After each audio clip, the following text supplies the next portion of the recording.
কোথাও বেরোনোর সময় এতটাই তাড়া থাকে যে বাড়ির ভিতর থেকে ভিডিও করার মতো সময় থাকে না। 4টের সময় ঘুম থেকে উঠে কখনো ভিডিও করার এনার্জি থাকে বলুন? 4টের সময় উঠে 4জনে রেডি হয়ে নিয়েছি। 4জনে রেডি হয়ে ক্যানিং স্টেশন পর্যন্ত আসতে 6টা বেজে গেল। আমার ছোট মেয়ে একদম চুল নাড়াতে নাড়াতে আগিয়ে চলে যাচ্ছে আর আমরা পিছন পিছন দৌড়াচ্ছি। বাচ্চারা বাইরে বেরোলেই খিদের পাহাড় নিয়ে বেরোয়। সারা রাস্তা খাবার খেলেও বলবে খিদে পাচ্ছে। যখনই ভাত বা ভারী কিছু খাবার খাওয়াতে যাবে তখনই বলে বসবে যে একটুও খেতে পারবো না। ক্যানিং স্টেশন থেকে বেশ কিছু শুকনো খাবার দাবার কিনে নিয়ে আমরা ট্রেনে উঠে বসে পড়লাম। বাচ্চাদের কিছু দিয়ে ভিডিও করতে নেই এটা আমি জানি, তাই আমি ভিডিওটা স্কিপ করে গেলাম। একটু ফোন, বাচ্চাদের দুষ্টুমি আর বাইরের অপরূপ সৌন্দর্য দেখতে দেখতে পৌঁছে গেলাম ব্যস্ততম রেল স্টেশন শিয়ালদা। এখন গুটি গুটি পায়ে এগিয়ে চললাম মেট্রোর দিকে। এই ছোট্ট ছোট্ট পায়ে হাঁটতে হাঁটতে ঠিক উঠে যাব মেট্রোতে। বাইরে বেরিয়ে ভিডিও করলে লোক এমন ভাবে তাকিয়ে থাকে যেন চোখে করে তুলে নিয়ে যাবে। ভাই তোরা দেখতে থাক, আমি ভিডিও বন্ধ করছি না,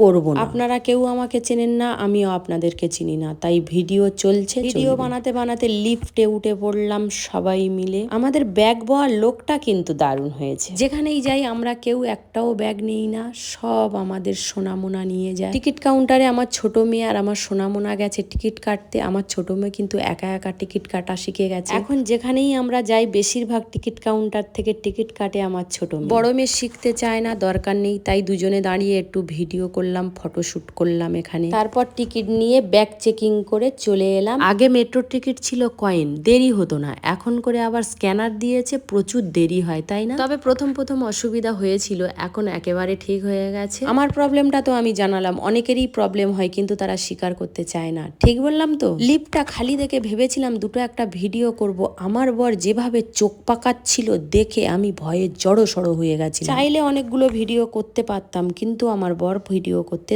দিল না। যেসব ছেলেরা বউদের পিছন পিছন ক্যামেরা নিয়ে ঘুরে বেড়ান তাদেরকে অনেক অনেক স্যালুট জানাই। আর মেয়েদেরকে বলছি, আপনারা এই সব বরগুলো কোথা থেকে অর্ডার দিয়ে আনিয়েছেন একটু কাইন্ডলি কমেন্ট করে জানাবেন। আমার ছোট মেয়ে যেখানে যায় বাদুড়ের মতো ঝুলতে থাকে, কোনো জায়গায় স্থির হয়ে বসে না, তার প্রমাণ দেখে নিন এইখানকার সিঁড়িতে কোথায় উঠে বসে আছে। সমস্ত অপেক্ষার অবসান ঘটিয়ে চলে এসেছে আমাদের মেট্রো। এখন সবাই ওয়েট করছি কখন মেট্রোর দরজা খুলবে, আমরা ভিতরে প্রবেশ করব। অপেক্ষা শেষ, মেট্রোর দরজা অবশেষে খুলে গেল, আমরা উঠে পড়লাম মেট্রোতে। মেট্রোর দরজা বন্ধ হয়ে গেল, আমার বর উপর দিকে তাকিয়ে রয়েছে পরবর্তী স্টেশন কোথায়। ওরে বাবা, এত বড় হাই উঠছে কেন? 4টের সময় উঠেছে বলে?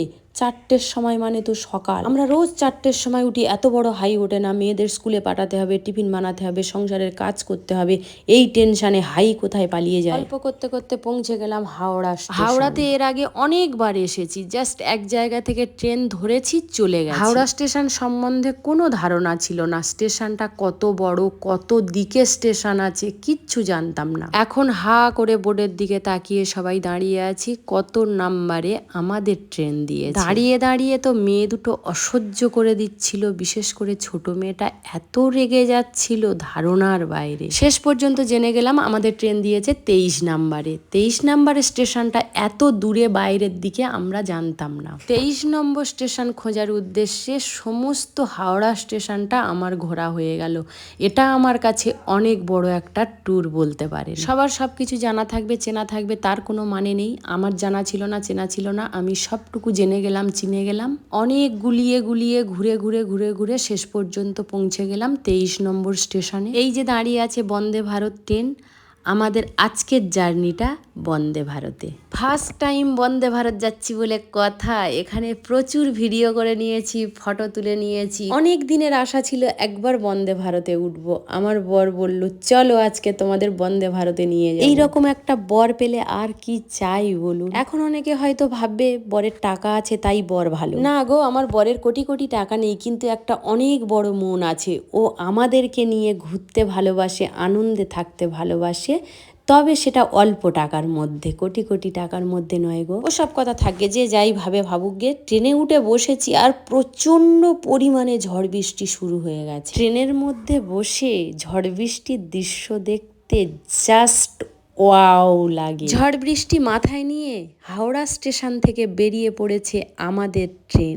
বৃষ্টি উপভোগ করতে করতে চললাম আমরা আমাদের গন্তব্যের দিকে। ট্রেনে ওঠার সাথে সাথে চলে এলো আমাদের টিফিন।